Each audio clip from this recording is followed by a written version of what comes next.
ওয়ালাইকুম রহমতুল্লাহি বারাকাতুহু। কেমন আছেন আপনারা? আশা করি ভালোই আছেন। একটা মাসালা যেটা আমাদের মোটামুটি সবারই জানা, কিন্তু যখন এই মাসালাটা আমাদের ব্যাপারে আসে তখন দেখা যায় আমরা অনেকেই এই মাসালাটা মানতে গিয়ে বিভিন্নভাবে গড়িমসে করি। বিষয়টা স্বতঃসিদ্ধ মাসালা, 3 তালাকের মাসালা। যদি কোনো হাজব্যান্ড তার স্ত্রীকে 3 তালাক দিয়ে দেয় তাহলে সেক্ষেত্রে কী মাসালা? সম্পর্ক শেষ, এটাই তো মাসালা। এই মাসালা তো আমাদের মনে হয় যে সবার জানা আছে, কিন্তু সবার জানা থাকলেও আমি যেটা দেখি সেটা হচ্ছে যখন বাস্তবে কারোর সাথে এই ঘটনাটা ঘটে যায় তখন এটা নিয়ে বিভিন্ন টাল বাহানা শুরু হয়, যে রাগের মাথায় দিছে, ভুল করে দিছে, সে ইচ্ছা করে দেয় না, মানে এই জাতীয় বিভিন্ন ধরনের কথাবার্তা বিভিন্ন সিচুয়েশনে শোনা যায়। তালাকের মাসালার ব্যাপারে আমরা কিন্তু সবাই জানি যে এটা খুবই শক্ত একটা মাসালা, এটা মুখ থেকে বের হলেই বা লিখিত আকারে কেউ লিখলেই শেষ হয়ে যায়। এটা খুবই কমন একটা বিষয় যেটা সবার জানা আছে। তালাকের ক্ষেত্রে হেসে হেসে তালাক দিক, কান্না করে তালাক দিক, রেগে তালাক দিক, তারপর রসিকতা করতে করতে তালাক দিক, কোনো রোমান্টিক সিচুয়েশনে তালাক দিক, যে অবস্থায় তালাক দিক, তালাক তার মুখ দিয়ে বের হয়েছে তার মানে তালাক হয়ে গেছে। বিষয়টা ক্লিয়ার। এই মাসালার ব্যাপারে আমার মনে হয় না যে কারো কোনো সন্দেহ থাকা উচিত এবং এ ব্যাপারে কারো কোনো সন্দেহের বিষয় আছে। তো এটা জানার পরেও যখন এই সিচুয়েশনটা কারোর সাথে ক্রিয়েট হইতেছে তখন দেখা যায় এটা আমি দু একজন হুজুরও পেয়েছি যারা নিজেদেরকে মাওলানা বলে, যারা নিজেদেরকে মানে ইমাম সাহেব পেয়েছি, যারা যখন কেউ আসে যে খুবই কষ্ট নিয়ে যে আসলে দেখেন আমাদের সন্তানাদি আছে, আমাদের এরকম একটা পরিবার আছে, পরিবারটা ভেঙে যাবে, তো এই ক্ষেত্রে কী করতে পারি, 3 তালাক তো ভুলে দিয়ে ফেলছি, তো এটাকে কোনোভাবে বা রাগ করে দিয়ে ফেলছি, এটার জন্য কি কিছু করা যায় কিনা। তো দেখা যায় হুজুর কী করেন, বিবাহ পড়াই দেন, মানে বিবাহ পড়াই দিলে কেমন যেন আবার কন্টিনিউ সে করতে পারবে 3 তালাকের পরে। আমি মনে করি এই যে সমস্ত হুজুর বা মাওলানারা এই কাজটা করতেছেন তাদের নিজেদের ব্যাপারে কি কোনো ভয় নেই যে আরেকজনের সংসার টিকাতে গিয়ে নিজে এত বড় একটা গুনাহের রাস্তাটা তৈরি করে দিচ্ছেন? তাদের একসাথে থাকার অনুমতি দেওয়া, তার মানে তারা কন্টিনিউয়াসলি বিভিন্নভাবে জেনার সাথে সম্পৃক্ত হতে থাকবে, কন্টিনিউয়াসলি জেনার সাথে সম্পৃক্ত হতে থাকবে, মৃত্যু পর্যন্ত তারা জেনার সাথে সম্পৃক্ত হতে থাকবে। এই যে একটা বড় ধরনের একটা গুনাহের রাস্তা, গুনাহের পসিবিলিটি না, এটা গুনাহের মানে ক্লিয়ার গুনাহের একটা রাস্তা আপনি তৈরি করে দিলেন। এটার জন্য কি আপনার নিজের কাছে ভয় লাগে না? আপনার কাছে একজন মানুষ আসছে, তার বিষয় নিয়ে আপনি তাকে ফতোয়া দিয়ে তাকে খুশি করে দিলেন, তাকে খুশি করে দিয়ে তাকে আজীবন বা তাকে জাহান্নামের বড় একটা শাস্তির সম্মুখীন করে দিলেন। দুনিয়াতে হয়তো সে আপনার কথা খুশি হলো, আখেরাতে গিয়ে সে কী করবে? আখেরাতে গিয়ে সে যখন দেখবে যে আমার এই কারণে আমার এত বড় শাস্তির সম্মুখীন হতে হচ্ছে, তখন সে কি আপনার মানে সে খুশি হবে? সে তখন ঠিকই কিন্তু আপনাকে ধরবে যে আসলে আমার তো কোনো কিছু উপায় ছিল, আমি সাধারণ আমি বুঝি না, এই হুজুর আমাকে বলে দিচ্ছেন বা এই মাওলানা সাহেব আমাকে বলে দিচ্ছেন, আমি করছি। এই হুজুরের কিন্তু কিয়ামতের দিন দায়ভারটা নিতে হবে। এই বিষয়টা আমার মনে হয় যে যারা এই জাতীয় ফতোয়ার ক্ষেত্রে কাজ করে থাকেন তারা অবশ্যই এই বিষয়টা নিজের জন্য বা নিজের সমস্যার বিষয়টা মাথায় রাখবেন, তারপরে এই মাসালার দিকে যাবেন। এখন বিষয় হচ্ছে 3 তালাক হওয়ার পরে কি আসলেই কোনো রাস্তা নেই? সহজ বিষয় হচ্ছে না ভাই, কোনো রাস্তা নেই, কোনো রাস্তা নেই। আপনারা স্বামী স্ত্রী একসাথে থাকতে পারবেন না, এটা হচ্ছে ক্লিয়ার। এক্ষেত্রে কোনো রাস্তা নেই, এটা হচ্ছে সহজ বিষয়। হ্যাঁ, একটা বিষয় হতে পারে, সেটা হচ্ছে যে আপনার যিনি স্ত্রী ছিলেন, যাকে তালাক দিয়ে দেওয়া হয়েছে, যেহেতু কোনো রাস্তা নাই, সে কী করবে? তার অন্য জায়গায় বিবাহ হলো, অন্য জায়গায় যেখানে বিবাহ হলো সেখানেও কোনো একটা কারণে প্রবলেম হয়ে গেল, যেখানে বিবাহ হয়েছে সেখানেও দেখা যায় যে কোনো একটা কারণে, কোনো একটা সমস্যার কারণে সেখান থেকেও তালাক দিয়ে দেওয়া হলো, সেখান থেকেও সম্পর্ক ছিন্ন হয়ে গেল। যদি এমন হয় তাহলে পরবর্তী সে আবার রিটার্ন আসতে পারবে, মানে আরেক জায়গায় যদি বিবাহ হয় সেখান থেকে তালাক হয়ে যায় তখন সে রিটার্ন আসতে পারবে। এটা কিন্তু সহজ একটা প্যাটার্নটাকে আপনার সাথে সম্পর্ক ছিন্ন হয়েছিল, তারপরে স্বাভাবিকভাবে অন্য এক জায়গায় বিবাহ হয়েছে তার, এরপর সেখান থেকে সমস্যা তো হতেই পারে, সেখান থেকে কোনো একটা সমস্যার কারণে আবার ছাড়াছাড়ি হয়ে গেছে, তখন সে চাইলে আগের স্বামীর কাছে রিটার্ন আসতে পারবে বিবাহের মাধ্যমে। এটা হচ্ছে সহজ এবং ক্লিয়ার প্যাটার্ন। এখন এই ক্ষেত্রে একটা সমস্যা বা একটা হারাম একটা কাজ বা একটা নাজায়েজ একটা কাজ, মানে এই যে একটা পথ, এই পথটা ধরে একটা নাজায়েজ একটা কাজ বা হারাম একটা কাজ করা হয়, সেটার নাম হচ্ছে হিল্লা বিবাহ।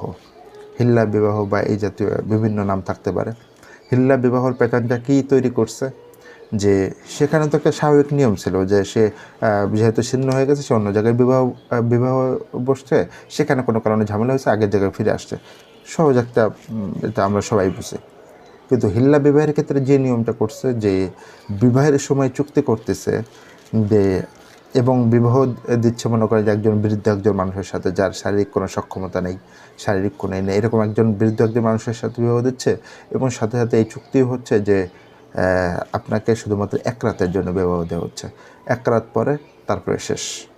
তো এক রাতের জন্য মানে চুক্তিভিত্তিক, তা জাস্ট মানে স্বামী স্ত্রী হালাল করার জন্য মাঝখানে একটা রাস্তা তৈরি করা হচ্ছে যে স্বামী স্ত্রী একসাথে থাকবে।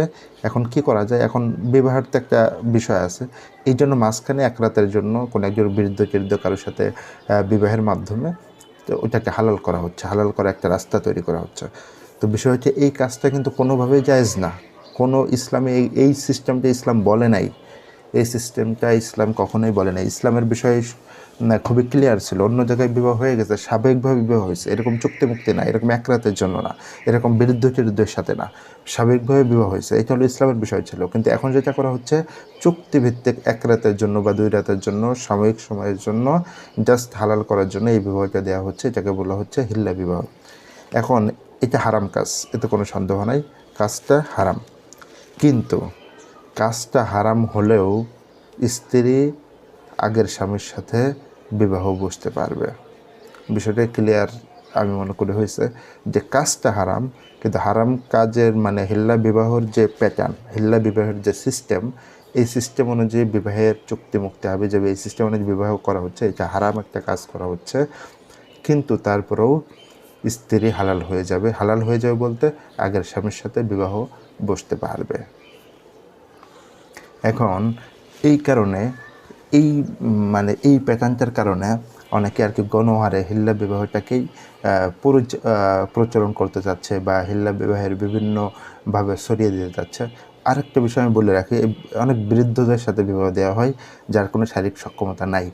না ভাই, আপনার স্ত্রী হালাল হতে হলে অবশ্যই এমন একজন মানুষের সাথে বিবাহ হতে হবে যার সাথে সে ইন্টিমেট করতে পারবে, এমন পুরুষ যে ওই আপনার স্ত্রীর সাথে মেলামেশা করতে পারবে, এই সক্ষমতা থাকতে হবে এবং মেলামেশা করতে হবে।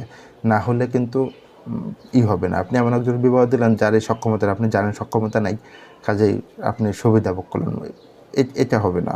সক্ষম একজন মানুষের সাথে আপনার বিবাহটা দিতে হবে। যাই হোক, আমার মনে হয় যে এই মাসালে একটু খটকা থাকবে, যে কাজটা হারাম তারপর আগের স্ত্রীর সাথে বিবাহ হালাল হয়ে যাবে, বিষয়টা আসলে কেমন। বিষয়টা মানে মাসালাগত দিক থেকে অনেকগুলো বিষয়ের সাথে সম্পৃক্ত আছে। তো এজন্য আমি ডিপলি এমন কোনো আলোচনায় যাচ্ছি না যেটা আপনাদের আসলে বুঝতে বা আপনাদের করতে সমস্যা হবে। এবং দলিল-আদিল্লা কোথায়, আমি এটা মুখে মুখে বলতে, দলিল-আদিল্লা কোথায়, দলিল-আদিল্লা অহরহ আছে। আপনারা আমি হচ্ছে মাসালা জাস্ট আমি বলে দিচ্ছি, আপনারা যেটা করবেন, আপনারা আমার কথার উপর তো আর নিয়ে নেবেন না, আপনারা যেটা করবেন বড় কোনো ফতুয়া বিভাগে যাবেন, গিয়ে সেখান থেকে লিখিত আকারে মাসালা নেবেন, তাহলে সেটা হচ্ছে আপনাদের জন্য বেটার হবে।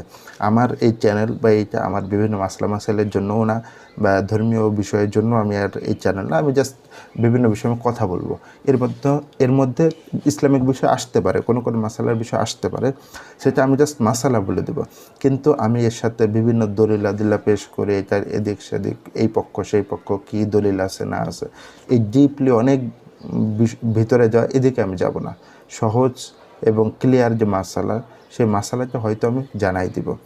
এটা জাস্ট আমি মাঝে মাঝে যেহেতু ধর্মীয় কথা বলবো দু একটা, তো সেই প্রেক্ষিতে আমি বলবো। তো এই মাসালাটা নিয়ে আমার মনে হয় যে অনেকের মধ্যে বিভিন্ন ধোঁয়াশা ছিল বা ধোঁয়াশা আছে, এবং আমার পরিচিত অনেকের মধ্যেও এই জাতীয় বিভিন্ন প্রবলেম ক্রিয়েট হচ্ছে, যেই জন্য আমার জায়গা থেকে আমি এই মাসালাটা ক্রিয়েট করলাম। এই মাসালাটা ক্রিয়েট করে নাই, এই মাসালাটা আপনাদেরকে জানাইলাম আর কি।